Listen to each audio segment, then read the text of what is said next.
Pluto and the friendship orbit. Pluto always sat in the far corner of the playground.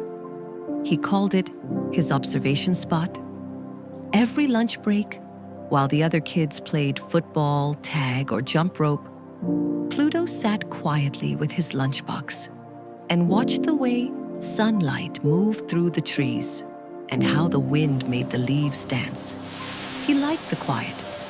It wasn't that he didn't want friends. He just didn't understand how to be one in the way most people expected. When kids shouted, "Come play," or "Wanna be on my team?" his throat tightened, his fingers twitched, his brain felt too full. So he stayed where he was and watched from a safe distance. One Thursday afternoon, something different happened. A new girl appeared near his corner. She had big round glasses, a red scarf that caught the sunlight, and a notebook filled with doodles. She didn't say anything at first, just sat down a little away from him and began to draw.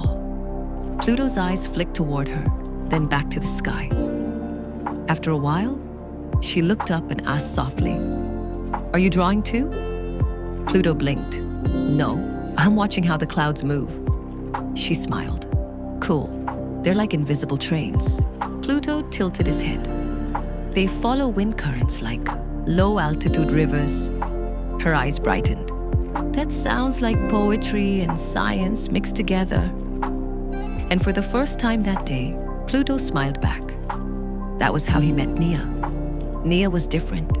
She didn't rush or interrupt or demand eye contact.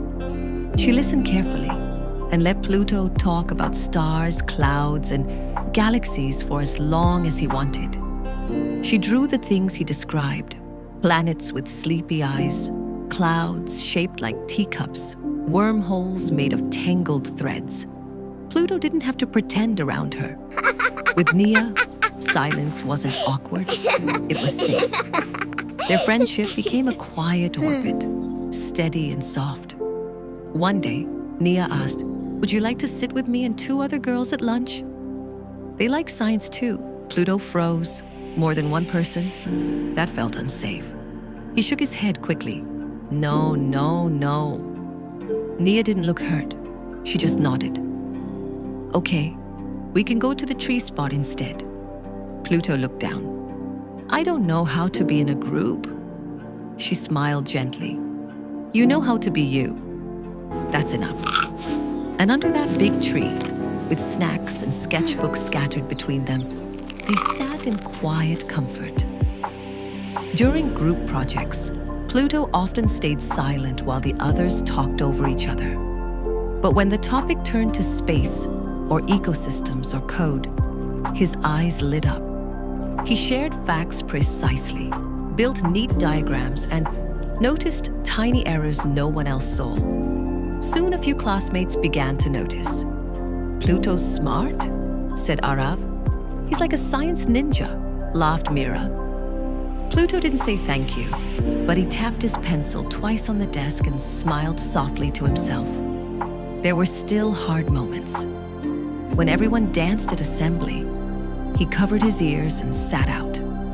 When someone made a joke he didn't understand, he laughed 2 seconds too late. Sometimes kids asked, "Why don't you ever talk?"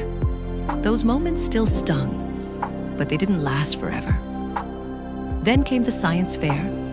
Nia and Pluto built a solar-powered water purifier shaped like Saturn. Pluto worked out the math. Nia painted the planets. Their booth glowed under the hall lights, rings and all. Kids crowded around, pointing and asking questions. "You made this? How does it clean so fast?" And for the first time, Pluto didn't hide behind the table. He stood tall, explaining how photons hit collector plates and how the pressure cleaned the water. People clapped. Even students from another school gave him a thumbs up. After the fair, Nia handed him a handmade card, a ringed planet with tiny hearts. Inside, it said, "Thank you for being my friend in your own Pluto way." That night, Pluto placed the card in his drawer beside his space stone and notebook. He still didn't like noisy games. He still didn't always know what to say. But he'd learned something important. Friendship didn't have to be loud or crowded or confusing. Sometimes, the best kind was made of quiet drawings, slow questions, deep thoughts, and patient space. At his window, Pluto looked up at the stars, the little card glowing softly beside him. In his heart, he felt steady, like he'd found his own orbit at last. Summary: social challenges and connection illustrated. Pluto avoids group games due to social confusion and sensory overwhelm. He struggles with small talk, eye contact, and jokes, but loves observation and patterns. Nia accepts him as he is, forming a deep one-on-one friendship. With her support, Pluto gains quiet confidence in class and during the science fair. He learns that real friendship can be gentle, thoughtful, and made in silence too.